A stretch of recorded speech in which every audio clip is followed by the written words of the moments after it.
Welcome back to my dark corner of this sick world.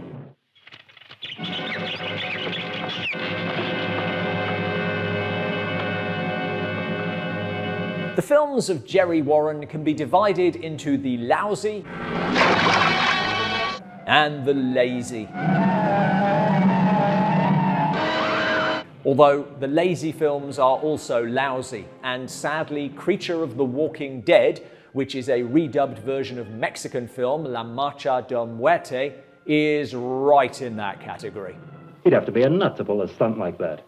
Warren also shot a few new scenes and added fictitious star Rock Madison to the opening credits, whom we last didn't see in our review of Man Beast. Don't forget to subscribe or you miss this stuff. Anyway, after some opening voiceover... Is the world real? The thought essentially a true reflection or merely an illusion, brought about by a mind separate from the ultimate reality?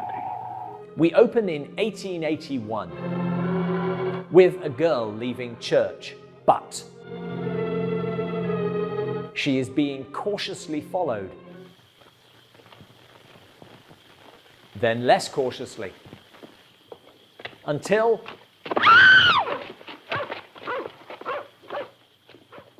Dr. John Malthus takes the girl back to his lab.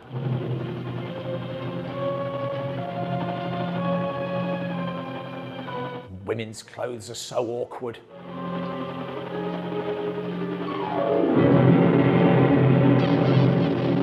Okay, I've given Blood enough times to know that he is making a proper mess of that. But just as he is starting the blood exchange... Oh, every time. That was sudden. It's starting to feel like Jerry Warren is deliberately avoiding dialogue.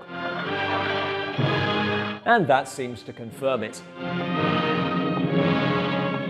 I do also wonder what happened to the girl in the lab.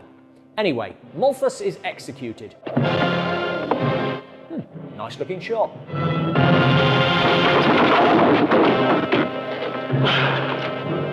And finally, people start talking. However, I think the doctor was responsible for a lot more crimes than many of you officials gave him credit for. Because this is one of Warren's new scenes, and we learn a bit more about what Malthus was doing. And you honestly believe that these experiments with bloodlines gave him some sort of a fountain of youth?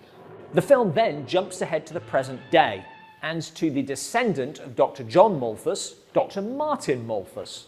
Thank you. Who has inherited his grandfather's house.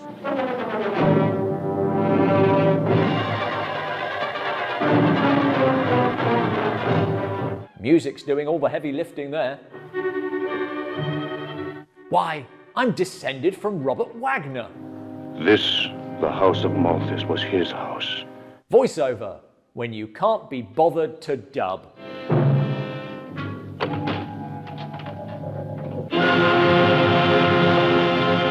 Behind a secret door, Martin discovers John's lab. Well, that clears up what happened to the girl. He settles down to read the doctor's notes.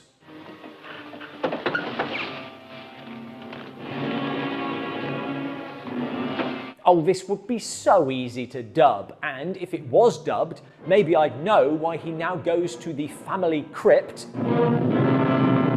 to dig up John. When I die, I want one of those spring-loaded coffin lids. He's taking the body. I have no idea why. Back to the lab.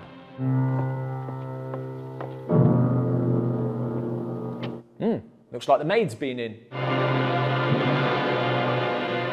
Where did she come from? Even cutting out the dialogue, it should be possible to make something more lucid than this. An inability to undo buttons must run in the family.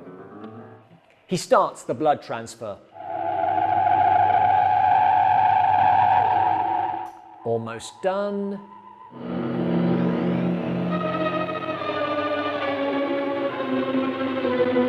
It's that last little bit of blood that restores the hair dye. I have no idea why he did this or why he now seems surprised by the resurrection of his identical grandfather. It's not possible. Possible? 36 minutes in, that's the first line spoken by any of the lead characters. I bet John's glad to be back. Fool! Miser! Coward! Ungrateful. We now meet Martin's fiancée, Beth, and the voiceover just takes over, covering whole conversations. Beth had become concerned over my behavior of secrecy, and I knew an explanation to her was something I had to face up to. I'm paraphrasing, of course. His delight over modern-day apparatus had brought such optimism that he flatly stated that the time was fast approaching in which he would have the answer to his problem of blood separation. But it's not all smooth sailing. What's wrong? I've begun to age. In the great tradition of people who drain blood to restore their youth, John must keep doing it, or... And while Martin seemed perfectly happy to drain the first girl, he now draws the line.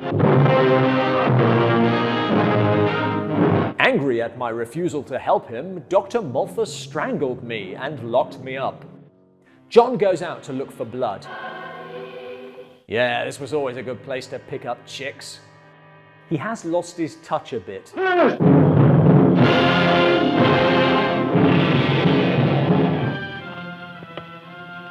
The blood draining doesn't seem to kill the girls. But John's plans don't stop there. Sure, you have 3 people now and you require a total of 4, so you think. Meanwhile, John has taken Martin's place. Even Beth's mother was happier than she had been in years. Which I guess makes sense, he's probably more old-fashioned. Beth herself now makes a discovery. Elsewhere in Jerry Warren's scenes, the police are taking an interest. So what do you make of it, Ed? Discussing things and... Until it is directed toward the one point of combined strength and harmony that will allow us penetration into the realms beyond. Consulting a medium. Well, I really don't think that's important, do you? I don't, and neither medium nor police play any further role. Frankly, I'm a bit surprised. Despite her suspicions, Beth gets a call from John, and... I need you now. All right. I'm getting a strong vibe of, we've got this up to minimum length, let's just end it. And so John Malthus perishes in the manner reserved for those tampering in God's domain. You fools! Eternal, never-ending life! While Martin lives, gets the girl, and suffers no comeback for having dug him up and brought him back to life in the first place.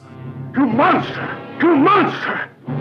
Monster! It's almost as if something was missing from the story. Now that it's over, have you any regrets? Thanks for watching. This is our 6th Jerry Warren review. Check them all out here. Both Malthuses are played by Fernando Casanova. What are your favourite actors in dual roles? Let us know in the comments below.